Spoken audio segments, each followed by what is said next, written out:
Hey everybody, thanks for coming back. Buttonhole here, Open Fire Tactical. So I had a question to myself. I love to come out here to the range, and I always find brass, and since I'm into reloading and I like to talk about it, I was wondering if you could fire a 10 millimeter in a 40 caliber.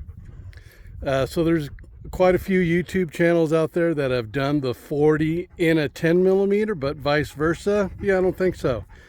And the reason why is because the 10 millimeter case is substantially longer than a 40 cal. And I have a side-by-side comparison right here. You can see 40 caliber, 10 millimeter.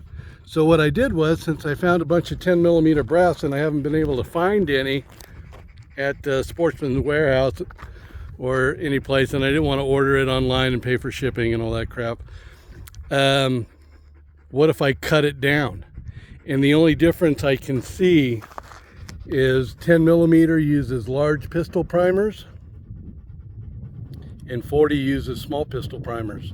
So what I've done is I've cut it down, and we'll load it up and we'll shoot it and see how well it does or doesn't do. I'm using a Glock 23 standard. It's got a red dot and shit on it with a flashlight. This is my home defense pistol, and we'll shoot her up and see how it works.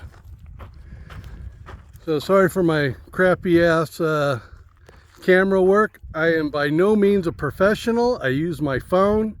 I'm self-sponsored, and I don't do this for a living by far.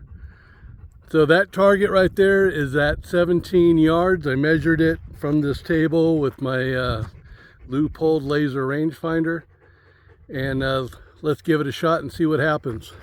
I'm interested in seeing if anything happens to the brass, if it can handle it or not, or if we have a major catastrophic failure, but we'll see. Here we go.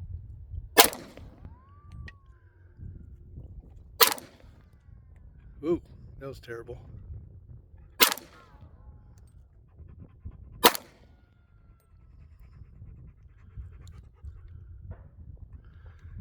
And I have a malfunction in my Glock.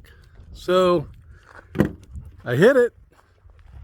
Hit the target. Looks like it worked.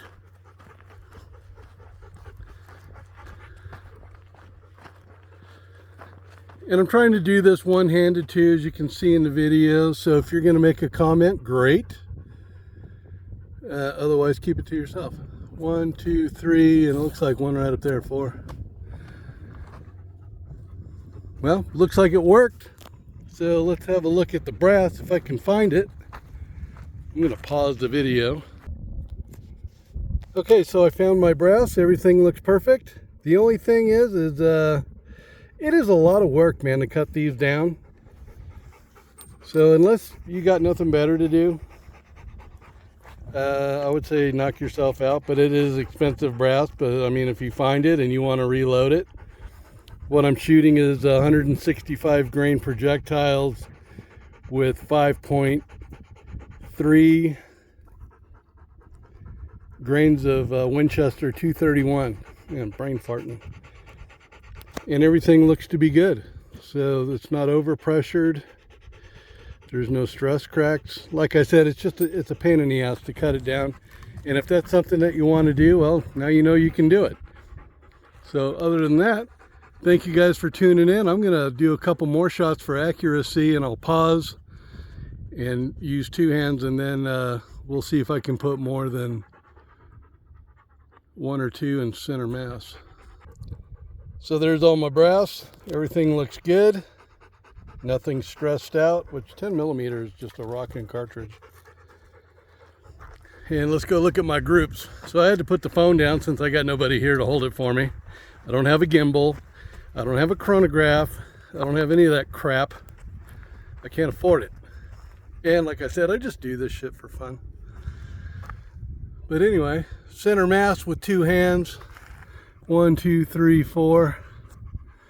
This one was there, that one was there, this one and that one. And that was one-handed. That was just terrible. But always shoot two-handed if you can help it. And those, you know, those are kills, man. That's pretty good. So yeah, it works. So if somebody tells you you can't shoot a 10 mil in a 40, yeah, technically they're correct. Cut those shells down, that brass, and make it work. It's 0.849 is the total overall length that you want. And then follow your guidelines for your reloading procedures, powders and all that junk. You be the judge if it's worth it. To me, no, not really. Thanks for watching. Open Fire Tactical out.